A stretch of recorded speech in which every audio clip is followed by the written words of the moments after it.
Comment se faire de l'argent si l'on n'a absolument rien? C'est notre thème d'aujourd'hui. Je m'appelle Sidonie Kanyama. Je voudrais solliciter à tous ceux qui ne se sont pas encore abonnés à ma chaîne de pouvoir s'abonner, de mettre vos j'aime si vous aimez bien mes vidéos, d'envoyer vos commentaires et suggestions et aussi de partager massivement avec vos connaissants et vos amis. Je vous remercie d'avance. Comment se faire de l'argent si on n'en a absolument rien? Je vais dans cette vidéo partager avec vous 7 astuces qui vont vous permettre de pouvoir vous faire de l'argent si vous n'avez absolument rien. Premièrement, ce que vous devez faire, c'est de faire le récapitulatif de vos talents et de vos compétences. Faites le récapitulatif de vos talents et de vos compétences. Ensuite, si vous avez fait le récapitulatif de vos talents et de vos compétences, la deuxième chose à faire, c'est de pouvoir sortir de votre zone de confort. Sortez de votre zone de confort. Si vous avez l'habitude de dormir et tous les jours sans rien faire, c'est le moment d'arrêter de dormir et de vous lever pour faire quelque chose. Si vous avez aussi l'habitude d'être devant la télé à longueur de journée, c'est le moment aussi d'arrêter cette habitude qui devient une seconde nature.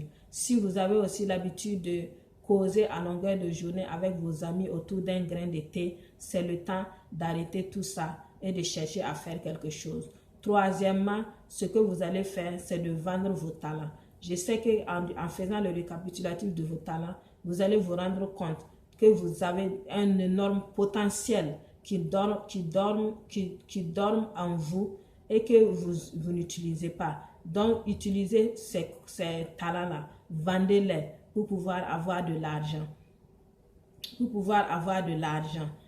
Et quatrièmement, vous pouvez aussi vendre des choses que vous trouvez, que vous avez chez vous, que vous ne voulez plus. Des choses que vous avez chez vous, que vous ne voulez plus. Et ça peut être, par exemple, des habits, ça peut être des ustensiles de cuisine, ça peut être des chaussures. Tout ce que vous trouvez chez vous, que vous ne voulez plus, vous pouvez les mettre sur le marché et puis les vendre pour vous faire de l'argent, au lieu de les laisser traîner chez vous sans aucune utilité. Donc, valorisez ces choses-là que vous ne voulez plus chez vous. Prenez-les et allez sur le marché et les vendre. Si vous ne voulez pas aller sur un marché pour les vendre, vous pouvez les mettre en ligne sur Facebook pour les vendre ou bien sur eBay pour les vendre là-bas. Cinquièmement, vous pouvez aussi louer des choses que vous avez chez vous. Vous pouvez louer des choses que vous avez chez vous. Vous essayez de voir aussi qu'est-ce que vous pouvez proposer aux gens en location. Souvent, les gens font des cérémonies et ils ont besoin, par exemple, de louer des ustensiles de cuisine, des meubles pour leurs invités et tout ça. Vous pouvez proposer vos services en louant ce que vous avez chez vous à la maison. Sixièmement, vous pouvez chercher du travail salarial. Avec votre compétence, cherchez du travail salarial. Si vous cherchez à travailler avec quelqu'un qui va vous payer un salaire mensuel ou bien chaque deux semaines, ça dépend de comment c'est régulé chez vous dans votre pays. Septièmement, vous pouvez entreprendre. Souvent, quand on parle d'entreprendre, les gens voient qu'il y a beaucoup d'argent à mettre dedans. Il faut avoir beaucoup d'argent pour pouvoir entreprendre. Et pourtant, il y a des domaines où on peut entreprendre sans même avoir de l'argent ou bien avoir beaucoup d'argent, sans même avoir de l'argent. Par exemple, pour quelqu'un qui a les compétences de donner des cours à domicile, c'est ton entreprise, tu crées ton entreprise de donner des cours à domicile.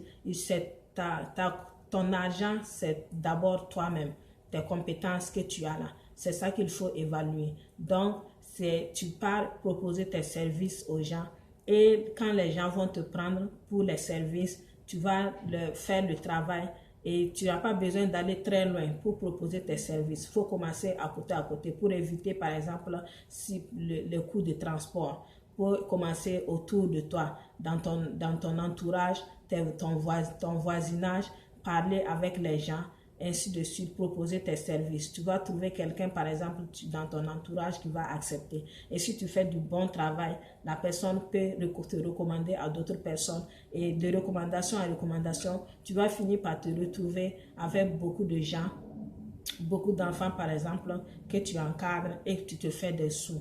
Et tu te fais de l'argent à cause de ça. Si par exemple tu connais aussi faire de la consultation dans un domaine donné, ça peut être dans le domaine juridique, ça peut être dans le domaine social, ça peut être dans le domaine psychologique, ainsi de suite. Tu peux proposer tes services. Tu n'as pas besoin d'avoir un cabinet de consultation avant de proposer tes services aux gens. Donc, tu proposes tes services aux gens et tes premiers clients vont payer. Et une fois qu'ils ont payé,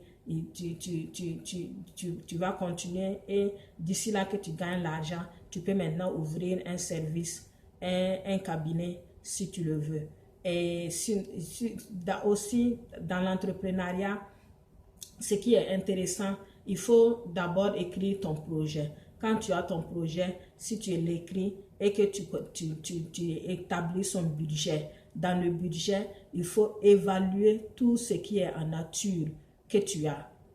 Tout ce qui est en nature que tu as, tu peux l'évaluer en argent, y compris tes compétences. Je me rappelle, il y a une fois, j'ai travaillé avec une ONG où ils avaient, par exemple, un projet à mettre en œuvre. Et dans le projet, l'ONG devrait contribuer un certain pourcentage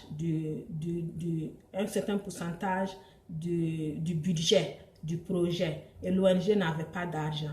Donc, toutes les compétences internes de l'ONG ont été évaluées en argent pour mettre dans le projet, et ainsi que les meubles et immeubles ont été évalués en argent pour mettre dans le projet. Et c'est comme ça qu'ils ont pu avoir l'aide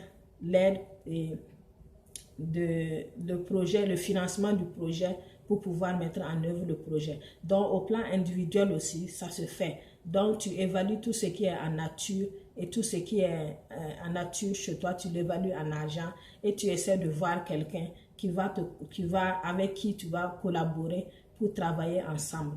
Donc, souvent, il ne faut pas vouloir travailler seul. Donc, on dit souvent l'union fait la force. Donc, si à toi seul, tu ne peux pas, il faut évaluer tout ce que tu as en nature, en argent, et demander à quelqu'un d'autre de s'associer dans ton projet et vous allez faire le projet ensemble. Et cette personne-là, par exemple, peut miser l'espèce. Toi, tu as le nature et la personne mise l'espèce et l'union fait la force et vous allez travailler ensemble. Voilà un peu à peu près ce que je voudrais partager avec vous aujourd'hui.